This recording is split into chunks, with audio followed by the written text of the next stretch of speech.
everyone, welcome back to Clockwork Kitchen. It's time for part 2 of how to tell if your food has gone bad.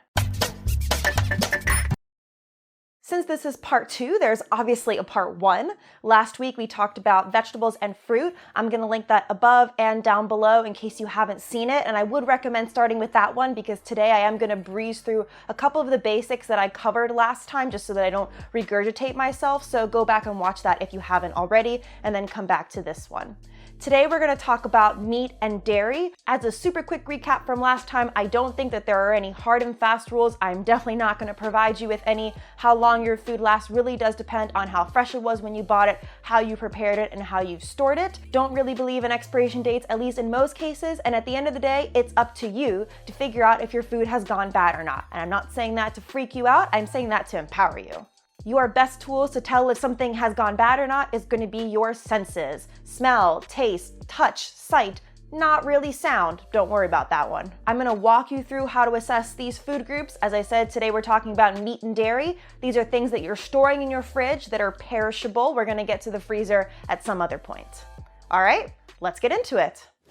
First up is raw meat and seafood. This is the category that's going to go bad the fastest, and it is the one that you want to pay the most attention with because it is the one that tends to have the most potential for a foodborne illness if you do eat something that has gone bad. My general rule for fish is that you should cook that fish within 2 to 3 days of buying it, and for meat, you should cook it within 4 to 5 days of buying it. Your best indicator to tell if that raw meat or seafood has gone bad is smell. So for example, I have this salmon fillet here that's been in the fridge for probably about 2 to 3 days. So fish is actually not supposed to smell like fish. When I pull it out, I can take a look at it, I can smell it, and you really do want to get your nose in there.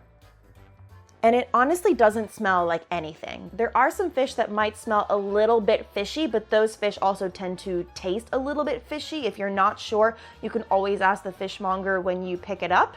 But salmon does not have any smell at all if it's still fresh, and so I can't smell anything here. Now, sometimes there might be what I call a little smell or a strong smell. And you might be asking, how do I tell the difference? Well, when you take it out and you unwrap it from whatever container it might be in, if you can't smell anything at first, you want to make sure that you put your nose, as I did, right up against the seafood or meat and see if you can pick up anything there. If you can pick up a little bit of odor from there, then that's what I would call a light smell. And it's probably starting to go bad at that point, but it's still most likely edible. And you just want to make sure that you definitely cook that night or at the very most the next day, depending on how strong of a smell it is once you get your nose in there. But if when you pull it out and you unwrap it and you immediately start to smell something and it just kind of takes over your kitchen or at least your general area, then that usually means that it has a really, really strong smell. And in that case, it's definitely veering towards being bad, if not already too far gone. And that is partially going to be up to you. You have to kind of decide how comfortable are you with eating this? Do you want to take that risk, or are you just sort of no, this just doesn't smell right to me? And I know, again, that smell is kind of a trained thing, but I also believe that our bodies are going to have some kind of gut reaction to it.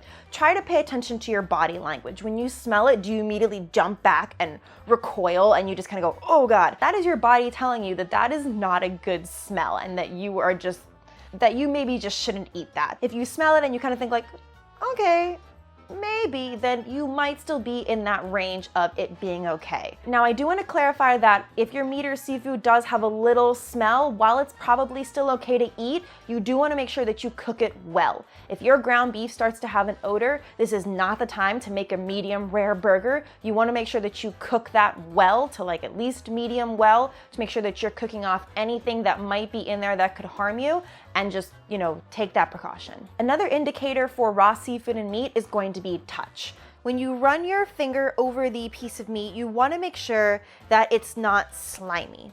Now, of course, these things have moisture, so they are going to feel a little slick, but you want to make sure that there isn't a film covering the whole thing. A lot of times this will happen with chicken especially, and I have found that if you take that chicken and you wash it under water, and just a little side note, you really shouldn't be washing raw chicken normally, but it's just in this case, if you find that there's a film on there, a lot of times that film is also what will cause an odor. So if you wash that chicken and the film comes off and therefore it doesn't smell anymore and it doesn't feel slimy underneath, then usually that's okay to pat dry and cook. But for things that maybe you can't wash, like a really flaky fish or just a piece of meat that doesn't make sense to wash, or even if you do wash it and that film doesn't come off, then that piece of meat has definitely gone bad and you're unfortunately just gonna have to throw that away. I also want to point out that color is not an indicator in and of itself of whether something has gone bad or not. Sometimes you will notice that your ground beef or some other kinds of steak will turn a more light brown color rather than that deep red color that they normally come in. And that alone does not mean that that meat has started to go bad. Sometimes this is as a result of being exposed to air, the meat starts to oxidize and so it's going to change color a little bit. But it is an indication that your meat has kind of been hanging out for a little while, and because it's being exposed to air, it is more likely to go bad faster. So you do want to make sure that you use that pretty quickly. But as long as it doesn't have a bad odor that accompanies that color change, you're still okay to use it. At the end of the day, you want to make sure that you are really keeping an eye on your meat and fish that's in the fridge. You want to make sure that you know what's in there, that you know when you want to use it, that you're keeping track of all of that, because you don't want to let these things go to waste, and they do go bad a lot faster than your vegetables will in there. If you are really worried that you're not going to be able to use it in time, you can always throw things into the freezer as long as they haven't been frozen before. A lot of times things like fish, for example, will have been frozen and then they'll be thawed before they're put on display in your grocery store, so just make sure that you make a note of that. Or a lot of times the little sticker that they attach on these things will specify whether it's been frozen or not, so just make sure that you're not refreezing something that has already been frozen, because you're going to lose a lot of moisture in there. But otherwise, you can always throw things into the freezer if you don't think you're going to use them in time. And in general, just really keep track of what you have in there and make sure that you are trying to use it as quickly as possible. So that was raw meat and seafood, and you might be asking, what if my meat is cooked though? How long does that last? My general rule for this is that you should usually eat anything that's cooked, whether it's a meat, a vegetable, a starch, within about 1 week from when you made it. Now, of course, these things can vary a little bit. Fish tends to be a little more sensitive. It'll go bad a little bit faster. I usually try to eat that within 3 to 5 days. And meat usually within 5 to 7, and as I said in my last video, sometimes vegetables can extend even to about 10 days. So for example, let's take this shredded turkey. I had this in the freezer and then I moved it from the freezer back into the fridge to use it, and we have a little bit left. And to figure out if this is still good, your first indicator is really going to be your sense of smell. Once I pulled off the lid, I would immediately be able to tell if, just like the raw meat and seafood, do I get a huge overpowering odor when I smell it? Or do I get closer and do I sniff and does it smell kind of off? Or does it smell kind of like the barbecue that we put in here and all the different spices? So if I take a smell, it smells really good to me and I don't think that there's anything wrong with it. But if that's the case, you can then taste it and see, okay, let me make sure that this actually still tastes okay. So we can take a little piece, and that tastes great to me. As I said last time, taking a little bite of food that you're maybe not quite sure about is not going to kill you. Just make sure that it's a small bite. I promise you will be okay. As you can see, I'm still standing even after eating that broccoli that was definitely gone. Moving on to the dairy category, and we're gonna start with milk, yogurt, and soft cheeses. And really by soft cheeses, I mean almost anything that comes in a tub. So think sour cream, cream cheese, cottage cheese, ricotta, goat cheese, even though it doesn't usually come in a tub. Things like that. I don't have a great general rule for this one because it does kind of vary. It really depends on how much fat is in that product, whether you're buying skim milk or you're buying whole milk, whether or not you've opened it. Closed milk will last a lot longer than if you've already cracked into it and used some of it. And it's going to depend on if there are live cultures in there or not, because that bacteria is going to then dictate how much preservatives are also in there. Your best indicator for these things is, you guessed it, smell. So for example, I have a tub of yogurt here, and it looks like this because we make our own yogurt, or really I should say Ike makes our yogurt. And again, you're going to have that experience of whether or not you suddenly smell an odor or not. And you can definitely get your nose close, you can take a whiff. Does it smell like it normally does, or does it smell sour or like weirdly sweet? I'm sure a lot of you have experienced this with milk especially, that as it's starting to go bad, it starts to get kind of this weird, sweet, random smell that is just not, I don't know, it just makes me recoil whenever I smell it. So again, listen to your gut reaction on that. Your second indicator is also going to be sight. With milk, you're gonna start to see little chunks in there that are gonna definitely indicate that the milk has curdled and you should definitely not drink it. With yogurt or those soft cheeses, you're gonna start to see a mold develop, and sometimes you can scoop that out and still eat it, but from there, your next indicator is going to be taste, to make sure that it also still tastes okay. One thing I do really want to clarify is that if you see a separation in your yogurt and cheese products where there's some liquid amongst all the solid things, that does not mean that that has gone bad. Your products will naturally separate like that as they sit, and you just want to make sure that you stir it back up if you want to incorporate that back in. Or with yogurt, we sometimes keep it separate because it keeps the yogurt nice and creamy, and then we can use that leftover whey and liquid later on for other things. But just know that that liquid by itself does not mean that something has gone bad, and you don't need to be worried about it at all.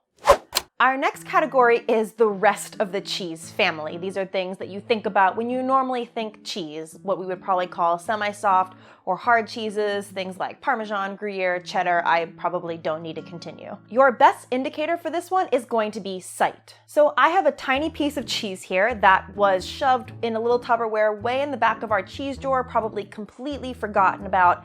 And as you can see, there are a bunch of little pieces of mold on here, some green, some white. It's definitely on a lot of different places, but this doesn't mean that this needs to be thrown away immediately. Very similar to our hard fruits and vegetables, your next step is going to be to cut it. So I'm gonna cut off a little part of the mold, plus a bit extra just to be on the safe side. And you wanna then inspect the inside of the cheese. Is there still a whole bunch of mold inside, or does the inside look pretty normal and okay? In this case, it looks like the mold is just on the outside. So what you can do is you can take your knife and you can cut all of the mold off.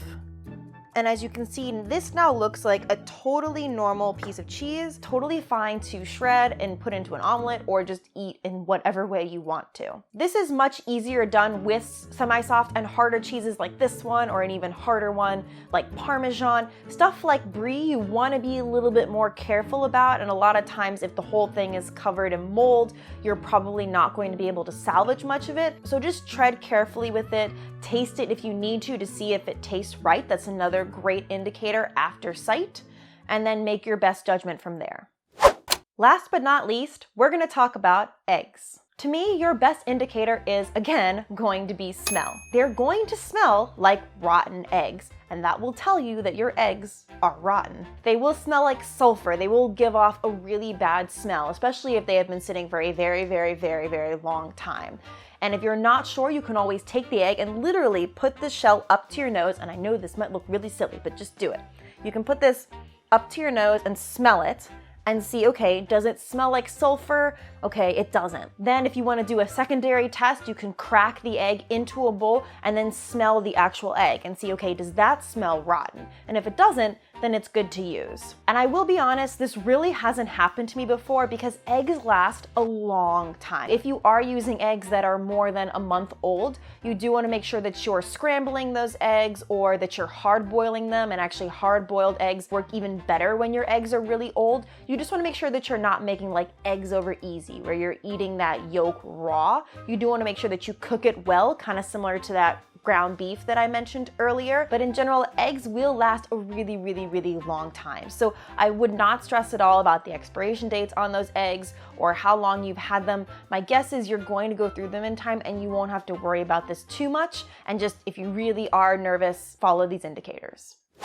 As I said last time, and I really do believe this, don't eat something that you're not comfortable with. Figuring out if your food has gone bad is a learning process, and so just use your best instincts, use your best judgment, and just eat what you're comfortable eating. I really just want to challenge you to inspect your food, and if you decide to throw it away, to know why you're throwing it away.